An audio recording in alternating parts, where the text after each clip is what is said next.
Hi, my name's Rebecca Bourne. I'm an author and a paramedic, and I thought I'd do a short series on medical accuracy in books. Here's my advice on Amnesia.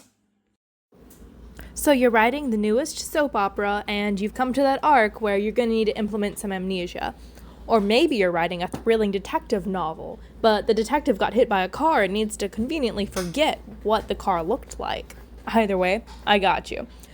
Like I said before, I'm a paramedic, and I'm here to share what I know about amnesia. So it's not like you see in a lot of books and movies. You're not necessarily going to forget who you are. That's very uncommon when it comes to amnesia, unless you're mixing in dementia as well. For the sake of this video, we're not covering dementia, we're just covering base amnesia. Hopefully this can be a useful resource.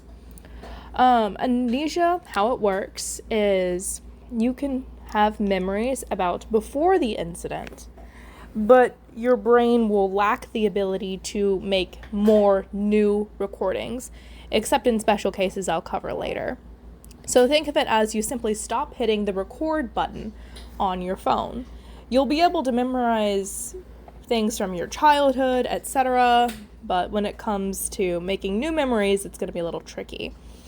You're going to have intact knowledge, intelligence, awareness, and attention span. A lot of people who have amnesia can still do the things that they knew how to do beforehand, such as play the piano, ride a bike, or various languages. Someone who does very well with this would be Andy Weir's Project Hail Mary, where the main character remembers nothing but knows how to do all these scientific equations. Now, he did make some mistakes about the amnesia, but that is one part he got right. Whenever I think of amnesia, I, being a paramedic, think of ketamine. I think of benzodiazepines. One thing you can have your character encounter would be medications that wipe their memory. Combat medics have greatly decreased the amount of PTSD in soldiers with the use of ketamine, because ketamine, in addition to being a mild pain reliever, will erase memories shortly before administration and then make it so your body can't make more memories after its administration. And then some benzodiazepines, such as Versed, will also inhibit your ability to make more memories. This might be useful if you need your character to conveniently forget something, if they are being treated by paramedics out in the field. So if someone gets into a car accident, they're in a lot of pain, or the paramedics are going to have to do something like put a tube down their throat with RSI, ketamine might be something they use, and then the person is going to forget just about all details about what's going on in that instance. They'll still be who they are. They're not going to be wandering around with a long-lost fiancé, but they will forget the details surrounding the adventure/car accident. It's an adventure for some. Another cause for amnesia would be, well, it's a brain thing, so any damage to the brain. So think about cancer, think about a virus like herpes simplex, think about a stroke, where all of those can put pressure or deprive blood of certain sections of the brain. The certain section of the brain won't be able to, quote unquote, press that recording button. Because oxygen and glucose, that's what makes the brain.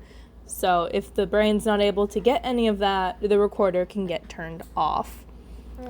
Hypoxia, if you want just about any big medical emergency, can cause amnesia. So hypoxia can break down into hypo, meaning under or not enough, and the oxia for oxygen. So if someone doesn't get enough oxygen, if you want a near drowning or a heart attack or carbon monoxide poisoning, a lot of things that can kill you result in hypoxia. We just want that hypoxia to reach the brain. You might be wondering, how can a heart attack cause brain hypoxia? Well, if your heart is not beating well enough, not beating strong enough, your entire body can get deprived of that precious O2. Another cause of amnesia could be alcoholism. This will usually be chronic alcoholism, and then the amnesia will appear slowly over time. So there's something called vitamin B1, also known as thiamine, and if you don't have enough of that, which is common with people who are alcoholics, you get something called Wernicke-Korsakoff syndrome. Essentially, you can't make more memories. And then seizures. This is where I personally have the most experience with witnessing amnesia. After a seizure, there's something called the postical stage, where the person's going to be confused. They're not going to know what's going on. They may not be able to answer basic questions like who they are. This usually does not last very long. But if you need someone to not have any idea what's going on for, maybe 10 minutes, this can be a very solid route. Again, the postical stage does not usually last very long, but it's very common for after seizures. And just about anything can cause a seizure. Well, I'm sure I'm being over dramatic, but it can be genetic. This can come from a bump on the head. Most of the time, if you get a concussion, you're not going to end up with amnesia. A severe concussion can result in some mild confusion and difficulty remembering new information, but usually it's not going to result in the classic amnesia you see in so many books and movies today. The last type of amnesia I'm going to be talking about is dissociative amnesia, and that's more of a psychological thing than a brain thing, which sounds like they might be the same thing, but they're not. So if someone experiences great emotional shock or trauma, they might lose some personal memories and info pertaining to whatever that trauma was, albeit briefly. This is something we saw sometimes, but if you were able to calm the patient down fast enough, then you could sometimes get that critical information. For example, someone might watch their father have a heart attack, and they might completely forget everything they'd ever known about their father's medical history. So that is something to consider. You just got to calm them down and make sure that they're able to lock in. So that's essentially a really, really basic, quick, down and dirty section on amnesia. If you have any questions, leave them in the comments below, or if you have any suggestions about what you'd like to see in the next video, hit me up. My name is Rebecca Bourne. I'm a paramedic and author. Don't forget to like and subscribe.